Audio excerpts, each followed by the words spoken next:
One of the most critical victories in British history, the Battle of Quebec during the French and Indian War during September 1759, was the point that decided the fate of the future nation of Canada, while also being notable for the fact that, at the moment of triumph, both generals on each of the opposing factions would fall in battle. The French and Indian War, which formed part of a wider global conflict known as the 7 Years' War, fought primarily between the great powers of Europe, began in May 1754 due to tensions between the French colonies of what is now Quebec, which, at the time, was dubbed New France, and the much larger British colonies of what is now the United States. The discrepancies in size demonstrated in that the French colonies had a population of roughly 60,000 settlers, while the British colonies had upward of 2 million people. The French, strongly outnumbered by their British rivals, relying heavily on the support of Native American and Canadian tribes to support them, while the British called upon the assistance of the Iroquois, the Catawba, and the Cherokee tribes at various stages during the conflict, French forces initially being able to repel the British assaults early in the war, following the disastrous four-way campaign of General Edward Braddock, who died following the routing of British forces at the Battle of Monongahela in July 1755. By 1758, the British had reorganized themselves in order to face an enemy that was much better prepared than they had initially appraised, calling upon the extremely talented Major General James Wolfe, the son of distinguished General Edward Wolfe, having risen to the rank of brigade major at the age of 18 and lieutenant colonel by 23, successfully leading the assault on Louisbourg, after which he took sick leave until February 1759, followed by his return to the North American colonies so as to command the attack on the St. Lawrence and Quebec, preparing at Louisbourg 3 brigades under the command of Lieutenant General Robert Monckton, Captain John Knox, and Brigadier General George Townsend, these brigades comprising grenadier companies being formed into 1 battalion, and other picked men into a battalion of light infantry. During the first week of June 1759, Wolfe and his force set sail for the St. Lawrence, this move taking the French by surprise, as they had prepared their defence for advances from Lake Ontario in the west and Lake Champlain in the south, thus meaning the approach of British forces from the St. Lawrence was largely uncontested, and forced the leader of the French faction, Lieutenant General Louis-Joseph de Montcalm, to assemble 5 regular French battalions, militia, and 1,000 Indians to fortify Quebec, Wolfe initially undertaking a somewhat disorganized assault on Montcalm's riverside defences on July 31st, but was easily repulsed by the well-equipped French, leading to the loss of around 500 men, the British general instead opting to sail British ships past the main batteries so as to blockade the St. Lawrence River from the Atlantic side, thus cutting off supplies for the French garrison and population.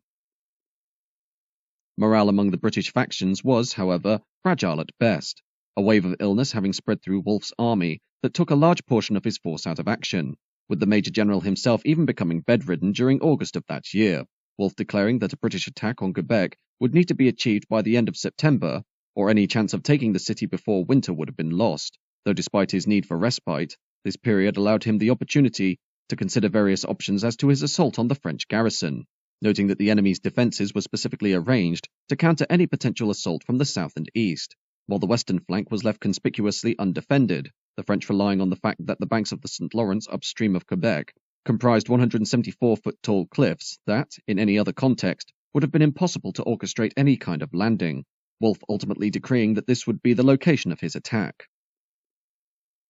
On the night of September 12, 1759, Wolfe attempted a new strategy of landing his troops on the steep northern bank of the St. Lawrence River to the west of the city, drawing away the attention of the French garrison by staging a feint attack on the city's eastern defences that drew enemy forces away from the proposed landing areas, Wolfe's flotilla rowing from the west down the river to the Anse de Foulon on the north bank of the St. Lawrence with an attack group of 4,000 British and American soldiers, who were promptly forced to scale the towering cliffs in order to assemble behind the French and Indian army, taking up position on an area of open land approximately 1 mile in length, dubbed the Plains of Abraham, the only defence of which was a small camp of 100 militia under the command of Captain Louis Dupont du Chambon de Vergor, which were rapidly overpowered, while those survivors from Vergor's camp, who ran back to the city, were initially not believed by their French commanders at the fort, being dismissed as either drunk or suffering from illness, Wolfe's situation being highly precarious, as with the cliffs to his back and nowhere else to turn, a very real possibility existed that, should the French forces successfully repel their upcoming assault, his British factions would have no means of escape. Forming his army on the plains in a single line of battalions, the regiments taking part in the assault comprised the 35th Foot, the Grenadier companies of the 22nd, 40th and 45th Foot, the 28th, 43rd, 47th Foot, Fraser's Highlanders, and the 58th Foot, while the only artillery piece available to the British being one light gun that had been dragged up the cliff by hand and stood between the 47th and the Highlanders, the 15th Foot being formed at a right angle to the line on the left so as to protect the flank, while a further 2 battalions formed a reserve, the 48th and the 60th Foot, 2 companies of the 58th guarding the access up the cliff, and the 60th guarding the rear against any incursions, Montcalm not being made aware of the British incursion until the morning, when daybreak revealed the line of British forces assembled to the west of Quebec, thus forcing him to hastily march his army of French, Canadian and Indian factions through the city streets towards the Plains of Abraham. While the French forces had the advantage of heavy batteries to defend the city, these were only present on the ramparts facing the St. Lawrence to the east, and thus could not be transferred easily, Montcalm appealing to the governor of Quebec to send guns to the west to hold off the British advance, but ultimately only 3 artillery pieces could be released, meaning neither side had any significant heavy weapons with which to gain a strategic advantage over the other. Montcalm, despite only having infantry to face off against Wolfe, assembling his troops into attack formation, with a battalion of Canadian militia on the right, while the centre and left were formed of regiments under the command of Bern, La Sarre, Guyenne, Languedoc, and Roussillon, with another battery of militia, together with further Canadians and Indian factions forming the flanks.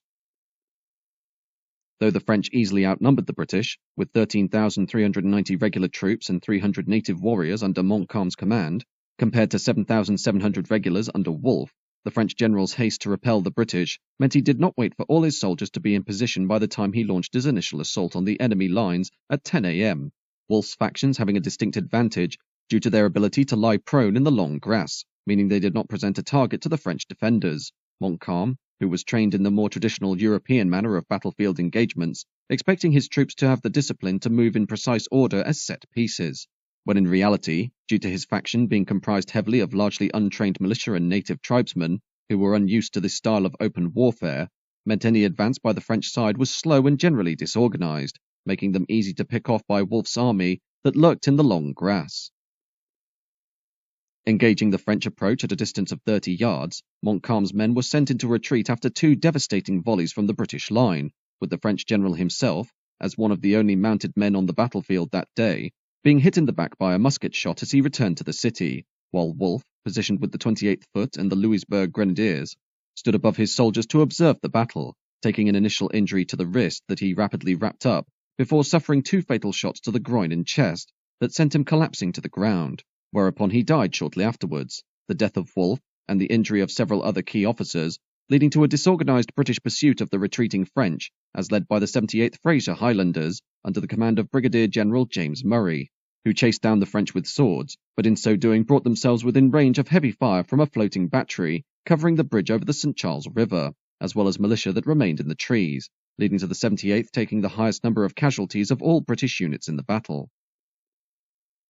However, while the British had successfully pushed their French garrison back inside the city walls, victory was far from secured, as soon afterwards word reached Brigadier General Townsend, who had now assumed command following Wolfe's death, that a French column under the command of Captain Louis-Antoine de Bougainville was approaching from the west against the exposed rear of the British army, Townsend rapidly forming 2 battalions from the confused troops on the field and turning them to meet the oncoming French, a manoeuvre that saved the day for the British and led to Bougainville's forces being put into retreat, the distraction of the western French column allowing the remnants of Montcalm's army to slip back across the St. Charles River and escape into the city. Montcalm, who had been taken to a small house in the city where surgeons attempted to tend his mortal wounds, drafting a letter to General Wolfe declaring his intention to surrender Quebec, unaware that Wolfe was already dead, and that he had no authority to surrender the garrison, Montcalm eventually dying at 5 a.m. the following morning, and thus left command of the army encamped inside the city to Captain Jean-Baptiste Nicolas Roche de Ramsay.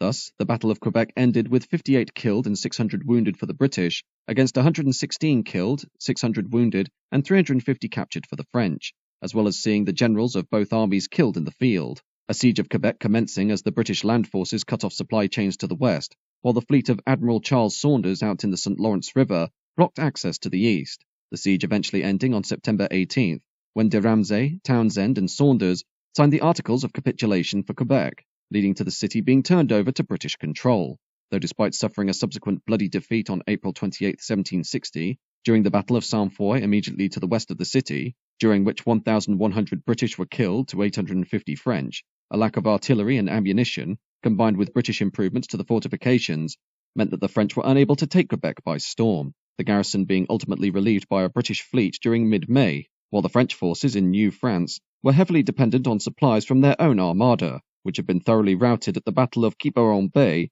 just off the coast of France, essentially spelling the end of the French campaign in the colonies and their defeat in the French and Indian War during February 1763.